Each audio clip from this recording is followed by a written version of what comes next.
Suportado ng League of Municipalities of the Philippines ang pagtataguyod ng pamahalaan para sa mapayapang pagdaraos ng barangay at SK elections ngayong darating na buwan ng Oktubre.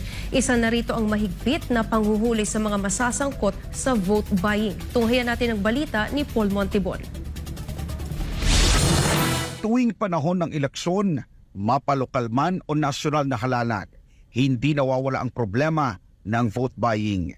Kaya naman mula sa pinagsanib na puwersa ng mga ahensya ng pamahalaan, seryoso ang mga ito na tuldukan ang matagal ng kalakaran ng mga politiko.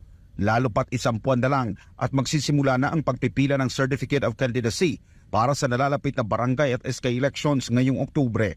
Sa panayam ng SMNI kay League of Municipalities of the Philippines Vice President for External Affairs, Lanao del Norte Nunuan Mayor Marcos Mamay, suportado nito ang malinis na halalan ngayong taon.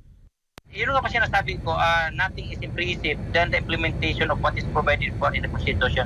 Kung ano po yung mandato ng taas, we have to abide by the law.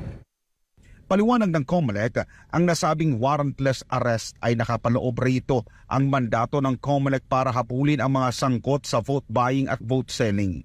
Sa panguna ng PNP, AFP, Coast Guard at maging ang sino mang sibilyan ay pwedeng arestuhin kaagad ang mga sangkot sa vote buying at vote selling anumang oras o kahit walang warrant.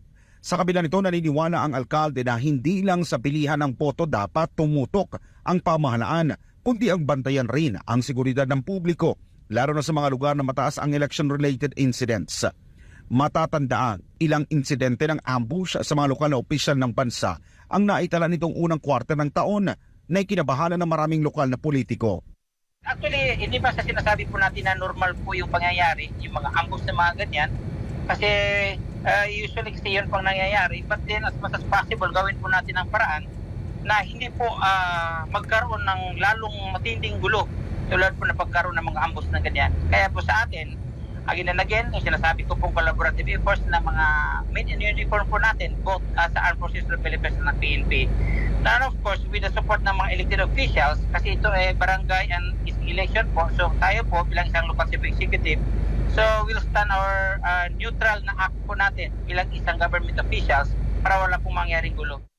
Sa panig naman ng PNP, nakahanda nila ang mahigit sa 200,000 mga tauhan nito para pantayan ang lahat ng mga barangay na makikilahok sa lokal na halalan. Sa ngayon, patuloy ang koordinasyon na ginagawa ng pamahalaan para maitaguyod ang maayos at mapayapang pagdaraos ng halalan ngayong taon. Para sa Diyos at sa Pilipinas kung mahal, nag-uulat Paul Montibon, SMNI News.